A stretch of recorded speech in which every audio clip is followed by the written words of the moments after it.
Petistas e bolsonaristas estão nesse momento nas redes espalhando todo tipo de mentira e desinformação a respeito desse caso do Deltan Dallagnol. Estão tratando você como retardado e esse vídeo é para que você saiba como responder a essas pessoas. E vamos começar pelos bolsonaristas. Eles dizem que a culpa dessa cassação injusta é de quem não votou no Bolsonaro, que indiretamente fez o L.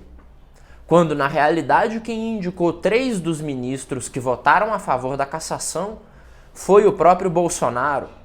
Pago R$50 para quem disser que eu estou mentindo e provar. 3 dos 7 que votaram a favor da cassação foram indicados pelo Bolsonaro, beleza?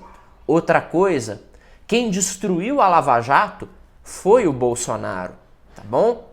Quem comemorou a destruição da Lava Jato dizendo que não tinha mais corrupção no governo foi o Bolsonaro, ou vocês se esquecem disso? E inclusive, quem estava comemorando a soltura do Lula, dizendo que isso iria polarizar a sociedade e garantir a vitória do Bolsonaro, eram os próprios bolsonaristas. O Eduardo Bolsonaro falou isso publicamente, né? O Alan dos Santos falou disso. Então, quando vier um bolsonarista mentir para você, dizer que isso aí aconteceu, sei lá, por culpa do Kim Kataguiri, né? Diga para ele, o Kim não indica ministro pro TSE. Quem indicou foi o Bolsonaro e todos eles votaram a favor da cassação injusta. E agora, respondida aí a mentirada bolsonarista, né? Vamos ao argumento central dessa discussão. Os crimes que o Deltan Dallagnol teria cometido e aí ele teria saído do Ministério Público para evitar uma punição, uma exoneração. Os crimes são 2. Criticar o STF e criticar o Renan Calheiros. Olha, sinceramente, se você acha, você tem coragem de chegar aqui e escreve nos comentários que você acha que deve ser criminalizado quem critica o STF e o Renan Calheiros, me desculpe, mas você não pertence mais à ordem dos seres humanos, aí, dos mamíferos, você é um protozoário, tá bom? Você é um animal, uma lesma. Porque o Renan Calheiros é um dos maiores vagabundos da história da República. E o STF é uma corte cuja principal atividade, né, em 90% do tempo, é legitimar o discurso de quem ficou na porta do quartel. É isso mesmo, o STF passa 90% do seu tempo, aproximadamente, fazendo todo tipo de besteira e atrocidade, é soltar vagabundo, é acabar com o processo em cima do Paulo Maluf, é soltar o Lula, é toda essa porcariada. O STF passa o tempo dele simplesmente tentando legitimar o discurso de quem estava lá na porta do quartel. Porque me diz sinceramente, se você vê uma Suprema Corte incompetente, que endossa todo tipo de porcaria, todo tipo de vagabundagem no país, você não começa a achar que os caras que estão pedindo para ela ser fechada têm alguma razão? Eu não acho. Eu não acho que eles têm razão porque eles querem acabar com a instituição e não expurgar da instituição o que está errado. Não vamos entrar nesse mérito. Eles obviamente estão errados. Mas o STF passa grande parte do tempo dele endossando essas pessoas, né? Só que aí a coisa fica pior ainda.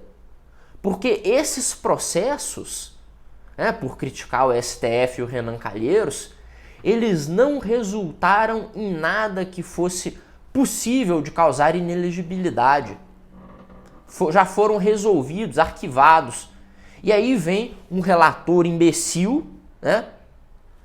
A gente chegou num momento aqui na República em que um sujeito como eu, que não tem formação nenhuma em direito, pode chegar e publicamente falar que o relator desse processo, corregedor do TSE, é um imbecil, é um palhaço agindo com motivação política, e eu não tenho medo nenhum de estar errado. E eu desafio qualquer um a vir aqui debater comigo, né? Desafio qualquer um a vir debater comigo para provar que esse cara estava certo no mérito jurídico daquilo que ele fez. Estava completamente errado. Inventou, ele fez aí eles chamam de duplo carpado hermenêutico. Eu chamo de putaria hermenêutica na lei da ficha limpa para dizer que agora basta haver um processo, uma ação na justiça contra alguém para que essa pessoa se torne inelegível. Porque no final das contas é isso. No final das contas, o precedente que ele abriu é esse. É pior ainda, até não é nem a existência de uma ação na justiça. É algo como simplesmente uma queixa, uma notificação. Já é suficiente para uma inelegibilidade. É completamente absurdo. Né? É uma obscenidade hermenêutica que ele fez com a lei da ficha limpa. Simplesmente para cumprir uma vingança política. Aí não restam dúvidas para vocês que essa é uma vingança política, não é? Vocês não têm dúvidas de que o objetivo do que está sendo feito agora com Dallagnol, vão tentar fazer com Sérgio Moro, é cumprir com o projeto de vingança do PT. Não tem nada de legal, de direito nisso aí. O que acontece na realidade é que eles escrevem qualquer obscenidade lá nos autos e tratam isso como se fosse uma magnânima decisão da justiça brasileira. É igual aconteceu no impeachment da Dilma, me canso de contar esse caso, que aquele anormal do Lewandowski, ele resolveu dizer que simplesmente a lei valia até uma vírgula antes dos direitos políticos. Ele literalmente pegou a lei, fatiou e falou, não, vale até aqui, esse do direito político deixa pra lá. Vocês lembram disso, né? E agora a mesma coisa. Não existe base legal nenhuma para o que estão fazendo aí com Dallagnol. Mas eles estão fazendo porque mudou a correlação de forças. A correlação de forças no Brasil, a balança de poder, ela mudou. A moto aí arrombada fazendo discurso de ódio. Mas o que acontece é isso. Mudou a correlação de forças e aí eles podem fazer esse tipo de absurdo, de perseguição, de vagabundagem. Tá? É isso que eles fazem.